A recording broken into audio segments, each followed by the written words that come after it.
Bismillah və salatu və selamu alə Rasulillah. Əmmə ba'd. Bilirsiniz ki, Allah Subhanahu taala çox yerdə buyurur ki, Allah Subhanahu taalaya köməkçilərdən olun və Allah Taala da sizə yardım eləyər. Və belə ayətlər də var. Allah Subhanahu taalaya birincisi kömək etmək nədir? Köməyə Allah Taalanın ehtiyacı yoxdur. Onun dinini dəvət etmək üçün, onun əmrlərini yerinə yetirmək üçün çalışın. Allah Subhanahu taalanın əlbəttə ki, heç nəyə ehtiyacı yoxdur və onun yaratdıqları ona möhtacdırlar. Allah Teala Quranında buyurur ki: "Ya eyyuhellezine amanu kunu ensarallah." Ey iman gətirənlər, Allahın köməkçiləri olun. İmam İbn Kəthir rahmetullahi aleyhi böyük alimlərdən, təfsir alimlərindən deyir ki: "Yəqulu Teala amuran ibadihil mu'minin an yakunu ensarullah fi cəmi ahvalihim bi aqvalihim və əf'alihim və anfusihim və amvalihim." Allah Subhanahu taala qullarına əmr eləyərək deyir ki, möminlərə Allah Taalanın hər bir halda Allah Taalanın köməkçiləri olun və etdiyiniz əməllərdə, dediyiniz sözlərdə, özünüzdə və mallarınızda. Köməkçi budur. Kömək etmək nə deməkdir? Danışanda düz danışacaqsan. Birincisi əlbəttə ki, Allahı zikr edəcəksən, Allahı xatırlayacaqsan və danışanda həmişə düz danışacaqsan. Əgərləri düz danışmasan, bu Allah Subhanahu taalaya onun əmrinə uyğun deyil və şeytani sözlərdir. Yalan, xurafat, aldatma və s. şeylər hamısı başqa bir yoldur, batil yoldur. Və etdiyin əməllər də hamısı düz olmalıdır, təmiz olmalıdır və özün də nümunəvi olmalısan və həm daxildən, həm zahirdən və mallarınızla.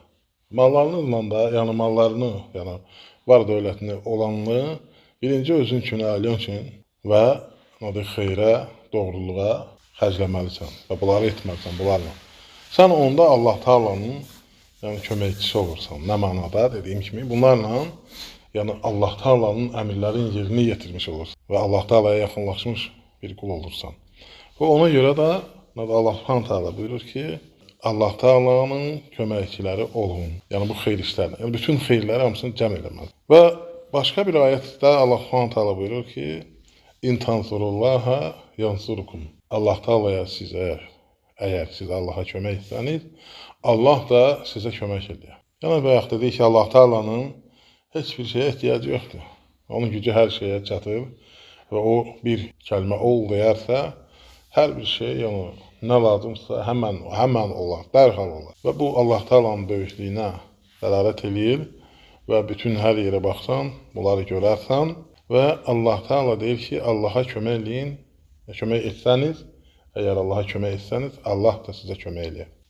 Orada bayaqki ayətlə, bu ayətdə Allaha kömək eləyin, Allahın köməkçilərindən olun, Allahın dəvətçilərindən olun, Allahın haqq yolunu gedənlərdən olun. Allah Taalanın doğru dürüst qullarından olun və Allah Taala bununla sizə nə göndərəcək? Qalibiyyət göndərəcək, güc verəcək, qüvvət verəcək. Həm bu dünyada nicat tapacaqsan, həm də axirətdə. Onu da Allah Subhanahu taala şərt qoydu da. Dedi ki, əgər Allaha kömək edəsəniz. Və insanlar bu günləri bunu etməmişdən və bundan başqa hər şeydə danışırlar və kömək istəyirlər, qalib gəlmək istəyirlər.